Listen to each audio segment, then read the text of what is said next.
नमस्कार दोस्तों, मैं एडवोकेट कमलेश भोजराज कृगलानी, बड़ौदा, गुजरात से। आज मैं आपको सुप्रीम कोर्ट के एक ऐसे फैसले की कहानी सुनाने जा रहा हूं जिसने हिंदू संयुक्त परिवार की संपत्ति, पार्टीशन सूट, बेटी के अधिकार और पर्दे के पीछे हुए समझौतों सब पर अंतिम और निर्णायक मुहर लगा दी है। यह फैसला सिर्फ कानून नहीं है, ये संविधान के समानता के सिद्धांत की जीत है। ये ऐतिहासिक निर्णय सुप्रीम कोर्ट ऑफ इंडिया द्वारा सिविल अपील नंबर्स 2913 से 2915 ऑफ 2018 में पारित किया गया है। मामले का नाम है प्रशांता कुमार साहू एवं अन्य, बनाम चारुलता साहू एवं अन्य। ये फैसला माननीय न्यायमूर्ति श्री जेबी पर्दीवाला द्वारा प्रकाशित किया गया। ये मामला एक सामान्य लेकिन संवेदनशील भारतीय संयुक्त परिवार से जुड़ा है। परिवार में थे पिता स्वर्गीय कुमार साहू, एक पुत्र प्रफुल्ल साहू, दो पुत्रियां चारुलता साहू और शांतिलता साहू। परिवार की सारी संपत्ति पैतृक एंसेस्ट्रल प्रॉपर्टी थी जो पीढ़ियों से चली आ रही थी। सन 1980 में बेटी चारुलता साहू ने अपने वैधानिक अधिकार के लिए पार्टीशन का मुकदमा दायर किया। ट्रायल कोर्ट का फैसला। ट्रायल कोर्ट ने प्रीलिमिनरी डिक्री, प्रारंभिक डिक्री पारित की। कुछ संपत्तियों को पैतृक माना, कुछ संपत्तियों को स्वर्जित माना। बेटियों को पुराने कानून के अनुसार कम हिस्सा दिया। मगर ध्यान रखिए, मुकदमा यहां खत्म नहीं हुआ था। फाइनल डिक्री अभी बाकी थी और यहीं से कहानी ने एक कानूनी और नैतिक मोड़ लिया। विवादित समझौता, कॉम्प्रोमाइज। जब अपील लंबित थी, भाई और एक बहन ने आपस में समझौता कर लिया। बहन ने कथित तौर पर अपना हिस्सा छोड़ दिया, लेकिन दूसरी बहन वादी चारुलता साहू इस समझौते की पक्षकार नहीं थी। न उसे सूचना दी गई, न उसकी सहमति ली गई। फिर भी हाई कोर्ट ने उस समझौते को स्वीकार कर लिया और हिस्सों में बदलाव कर दिया। अब मूल सवाल यह था, क्या एक कोपार्सेनर दूसरे कोपार्सेनर को बाहर रखकर समझौता कर सकता है? क्या निजी समझौता संवैधानिक अधिकारों से बड़ा हो सकता है? भाई की ओर से दलीलें, अपीलेंट्स। भाई की ओर से वरिष्ठ अधिवक्ता ने ये दलीलें रखीं। एक, सारी संपत्ति पैतृक है। 2005 का संशोधन पुराने मामलों पर लागू नहीं होना चाहिए। 3, 1991 का समझौता पूरी तरह वैध है।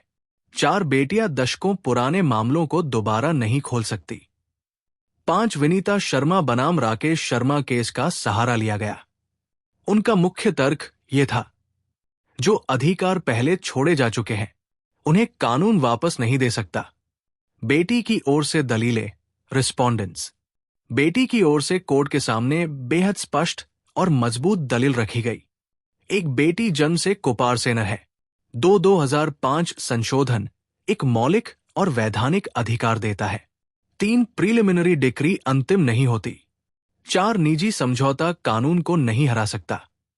5, गंदूरी कोतेश्वरम्मा बनाम चकिरी यांदी केस लागू होता है। उनकी बात थी, बराबरी कोई सौदा नहीं है, यह संविधान से मिला अधिकार है। सुप्रीम कोर्ट का ऐतिहासिक विश्लेषण। सुप्रीम कोर्ट ने केवल इस केस को नहीं देखा, बल्कि पूरे हिंदू कानून का इतिहास सामने रखा। कोर्ट ने विस्तार से समझाया मिताक्षरा और दाय भाग प्रणाली, 1956 का हिंदू उत्तराधिकार अधिनियम, विधि आयोग की 174वीं रिपोर्ट, संसद की मंशा, 2005 संशोधन का सामाजिक उद्देश्य, और यही से आया कानूनी स्पष्टता का निर्णायक क्षण। रेट्रोएक्टिव बनाम रेट्रोस्पेक्टिव। सरल भाषा में सुप्रीम कोर्ट ने स्पष्ट किया, 2005 का संशोधन रेट्रोस्पेक्टिव नहीं है, रेट्रोएक्टिव है। मतलब, बेटी का अधिकार जन्म से मौजूद था, लेकिन उसे लागू करने की शक्ति 9 सितंबर 2005 के बाद मिली। ये कोई नया अधिकार नहीं, ये दबा हुआ अधिकार था। जिसे कानून ने मान्यता दी। प्रीलिमिनरी डिक्री और फाइनल डिक्री का सच। सुप्रीम कोर्ट ने एक बहुत बड़ा भ्रम तोड़ा। कोर्ट ने कहा, प्रीलिमिनरी डिक्री सिर्फ हिस्सों की घोषणा, फाइनल डिक्री संपत्ति का वास्तविक बंटवारा। जब तक फाइनल डिक्री नहीं होती, मुकदमा जिंदा रहता है। कानून बदले तो हिस्सा भी बदलेगा। ये बात हजारों लंबित पार्टीशन केसों के लिए जीवनदायिनी है। समझौते पर सुप्रीम कोर्ट की सख्त चेतावनी। सुप्रीम कोर्ट ने बहुत सख्त शब्दों में कहा, कोपार्सनरी अधिकार निजी सौदेबाजी से खत्म नहीं किए जा सकते अगर सभी पक्ष शामिल नहीं। महिला अधिकारों का हनन हुआ, कानून का उल्लंघन हुआ, तो ऐसा समझौता शून्य, वॉइड है।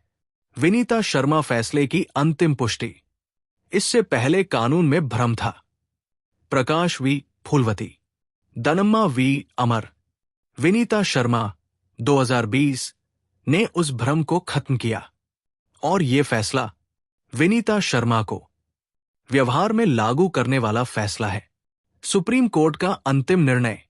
सुप्रीम कोर्ट ने निर्णय दिया, भाई बहन का निजी समझौता अवैध। हाईकोर्ट का निर्णय पूरी तरह सही। बेटियां और बेटा समान हिस्सेदार।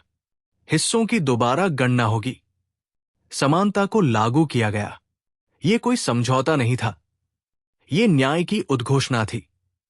जनता के लिए इसका व्यावहारिक महत्व।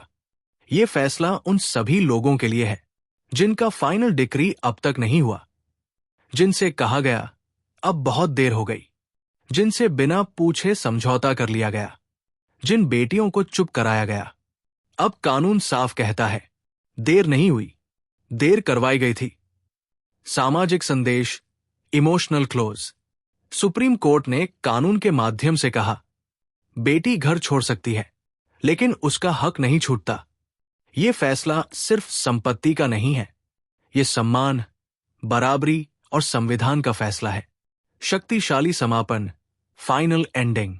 अगर आपको कभी कहा गया हो, तू बेटी है, अब कुछ नहीं हो सकता, समझौता कर ले, तो याद रखिए, सुप्रीम कोर्ट आपके साथ खड़ा है। डिस्क्लेमर, यह वीडियो केवल कानूनी जागरूकता के उद्देश्य से है। यह व्यक्तिगत कानूनी सलाह नहीं है। हर मामला अपने तथ्यों पर निर्भर करता है।